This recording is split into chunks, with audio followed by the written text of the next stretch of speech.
Les nombreux témoignages de déblocage matériel ou financier que le Seigneur a opéré pendant ces 21 jours m'ont moi-même poussé à reméditer et puis à revoir mon opinion et ma considération de ce type de miracle.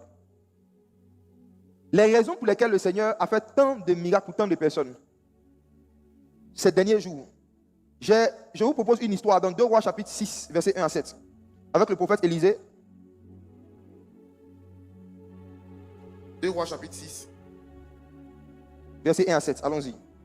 Les fils des prophètes dirent à Élisée, voici, le lieu où nous sommes assis devant toi est trop étroit pour nous. Allons jusqu'au Jourdain, nous prendrons là chacun une poutre et nous y ferons un lieu d'habitation. Verset 5. Et comme l'un d'eux abattait une poutre, le fer tomba dans l'eau. Il s'écria, ah mon Seigneur, il était emprunté. Il était emprunté. Regardez l'histoire. Quelqu'un est allé prendre un crédit.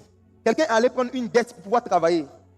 Quelqu'un est parti prendre une dette, un crédit dans le but de travailler. Donc la personne comptait travailler et rembourser. Mais il y a un accident qui est arrivé. Il y a un problème qui est arrivé. Et à cause du problème, la personne ne pouvait pas rembourser sa dette. La personne avait pris une dette d'un morceau de fer. Si ce n'est pas de l'argent, c'était un morceau de fer, un objet qu'il avait emprunté. Mettez-vous à sa place. Est-ce que vous avez déjà vécu une situation similaire? Quelqu'un vous prête de l'argent, ou bien vous donne un objet pour faire un travail, et puis il y a des incidents qui arrivent, vous perdez soit l'argent qu'on vous a prêté, ou bien vous perdez même l'objet du travail. Qui a déjà vécu ça? Qui a déjà vécu ça? Ok. Ceux qui n'ont jamais vécu ça ne peuvent pas apprécier un miracle de restitution. Parce que c'est l'image, et nous allons lire encore une autre histoire, des gens qui se retrouvent endettés, pas parce qu'ils ont fait du gaspillage, mais à cause de certains incidents de la vie. Des personnes qui se retrouvent avec des dettes qu'ils ne peuvent pas rembourser. Des personnes qui se retrouvent souvent dans des problèmes qu'ils ne peuvent pas gérer. Et je vous dis que si Dieu n'avait décidé de faire de miracles pour les malades, beaucoup de gens allaient tomber malades. Je reprends ma phrase. Si Dieu n'avait décidé de faire des miracles que pour les gens qui ont des problèmes de maladie, beaucoup de gens allaient tomber malades. Parce que ça rend malade mentalement, émotionnellement, de savoir que tu dois à quelqu'un, la personne te met la pression, la personne te donne un délai que tu ne peux pas respecter, et puis tu ne sais même pas où trouver aussi la chose. Ça rend malade.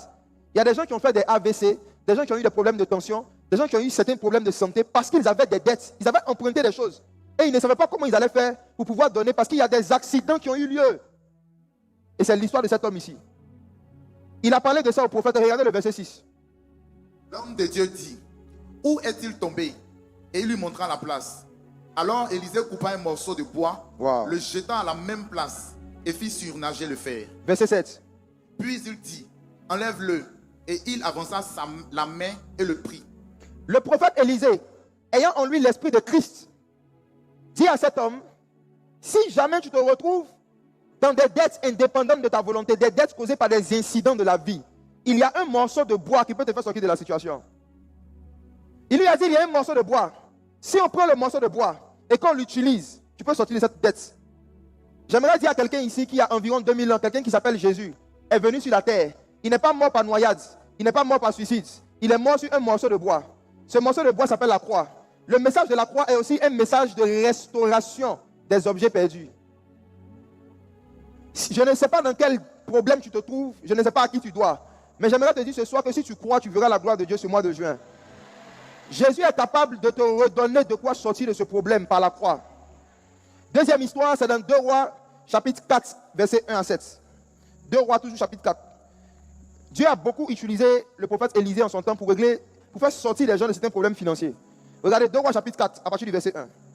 Une femme d'entre les femmes des fils des prophètes cria à Élisée en disant, ton serviteur, mon mari, est mort. Et tu sais que ton serviteur craignait l'Éternel. Or, le créancier est venu pour prendre mes 2 enfants et en faire ses esclaves. Regardez ici une histoire. Il y a un homme de Dieu, un prophète. Il était prophète, mais il était endetté. Un prophète qui avait des dettes qu'il n'a pas pu payer jusqu'à la fin de sa vie. Un prophète qui était marié, qui avait des enfants, mais qui avait des dettes avec lesquelles il est mort. Et vous savez la conséquence c'est quoi? C'est que la femme qu'il a laissée avec les enfants qu'ils l'ont laissé ne pouvait pas utiliser son onction et sa vie de prière pour régler la dette. On peut être point et puis être piqué. On peut avoir l'onction prophétique et puis avoir une galère prophétique. Ce monsieur était prophète. Il avait l'onction prophétique. Mais il y a un domaine de la vie qu'il a négligé. Il y a un domaine de la vie où il n'a pas cherché à expérimenter Dieu. Il y a un domaine de la vie où son Dieu n'a pas fait de miracle. C'était par rapport au matériel. Conséquence, il a laissé une dette qui était tellement grande apparemment que pour pouvoir payer la dette, il fallait rendre sa femme et ses enfants esclaves. C'était combien? Non, imaginez-vous, c'était combien? Quel est le montant d'argent qu'on ne peut restituer qu'en prenant un homme, une femme et des enfants en esclavage? J'aimerais dire aussi aux pères de famille et aux mères de famille endettés qui m'écoutent et qui ne prient pas pour leurs dettes, mais qui prient pour des visas. Chaque dette que vous n'avez pas les moyens de payer constitue une réclamation satanique sur la vie de vos enfants. Je réponds. Chaque dette que vous n'avez pas les moyens de payer et que vous ne cherchez pas à payer va forcément créer des problèmes à votre postérité, à vos enfants, à vos proches. Il y a beaucoup aussi de gens qui ont pris des dettes inutiles. Crédit pour payer perruque, crédit pour payer sac, crédit pour payer talons. Maintenant, on t'appelle, tu ne décroches plus. Tu changes de numéro, tu changes d'église. Écoutez-moi, beaucoup de gens que vous voyez souvent changer d'église, ce n'est pas toujours parce que le message de l'homme de Dieu les touche. C'est pour ne pas être touché par les appels de leurs créanciers.